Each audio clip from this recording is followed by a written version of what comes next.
ಅವರು ಕೊಡಲ್ಲ ಅಂತ ಈಗಾಗಲೇ ಹೇಳಿದ್ದಾರೆ, ಲಾಸ್ಟ್ ನಿಮಗೆ ಆಗಸ್ಟ್ ಅಂತ. ಬಟ್ ವಾಸ್ತವಾಂಶ ಸ್ವಲ್ಪ ಸಮಸ್ಯೆ ಇದೆ ಅವ್ರ ಅಧಿಕಾರಿಗಳದು. ಅವ್ರಿಗೆ ಬಿಟ್ಬಿಟ್ಟಿದ್ದೀನಿ, ನಾನು ಇದಕ್ಕೆ ಇಂಟರ್ಫಿಯರ್ ಆಗಲ್ಲ. ನಾವು ಸಿದ್ಧತೆ ಏನು ಮಾಡ್ಕೊಳ್ಬೇಕು, ಎಲೆಕ್ಷನ್ಗೆ ಸಿದ್ಧತೆಯನ್ನು ನಮ್ಮ ಪಕ್ಷಗಳಲ್ಲಿ ನಾವೆಲ್ಲ ಮಾಡ್ಕೊಳ್ತೇವೆ. ಒತ್ತಡ ಏನಿಲ್ಲ, ನಮ್ಮ ನಾಯಕರು ಇವತ್ತು ನಾಳೆ ನಮ್ಮ ಬರ್ತಾರೆ. ಬಂದ ಮೇಲೆ ಯಾವತ್ತು ಅವ್ರು ಕರೀತಾರೆ ನಾನು ಅವತ್ತು ಹೋಗ್ತೀನಿ. ಬೆಳಗಾವಿಯಲ್ಲಿ RSS ಸಭೆ ಆಗ್ತಿದೆ, ವಾರ್ಷಿಕ ಪ್ರಾಂತ ವಿಚಾರಕ್ಕೆ ಸಭೆ ಆಗ್ತಿದೆ. ಖರ್ಗೆ ಅವರು ಹೇಳ್ತಾರೆ ಅನುಮತಿ ಇಲ್ಲ, ಪದಗ್ರಹಣ ಮಾಡಬೇಕಾದ್ರೆ ಕಡ್ಡಾಯವಾಗಿ ಅನುಮತಿ ಪಡೆಯಬೇಕಂತ. ತಾವೇನು ಹೇಳ್ತಾರೆ? ನೋಡೋಣ, ನನಗಿನ್ನ ಅದು ಮಾಹಿತಿ ಬಂದಿಲ್ಲ.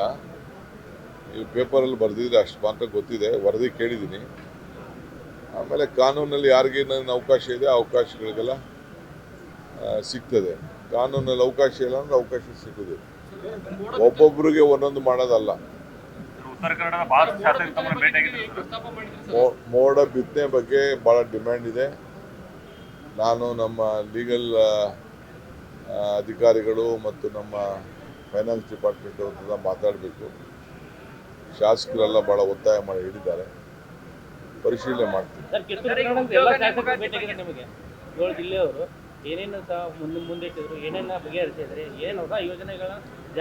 ಸದ್ಯಕ್ಕೆ ನಾನೀಗ ಹೇಳಿದಷ್ಟು 2 ವರ್ಷ ಅದು ಚಾಲನೆ ಆಗಂತ ತೀರ್ಮಾನಗಳನ್ನು ನಿನ್ನೆ ಕಿತ್ತೂರು ಕರ್ನಾಟಕದ ಸುವರ್ಣಸೌಧದಿಂದ ತೆಗೆದುಕೊಂಡಿದ್ದೆ. ಎಲ್ಲ ಉಂಡಿಗಳಲ್ಲೂ ಕೂಡ ದುಡ್ಡು ಭಾಳ ಹುಷಾರಾಗಿಡಬೇಕು ಅಂತ.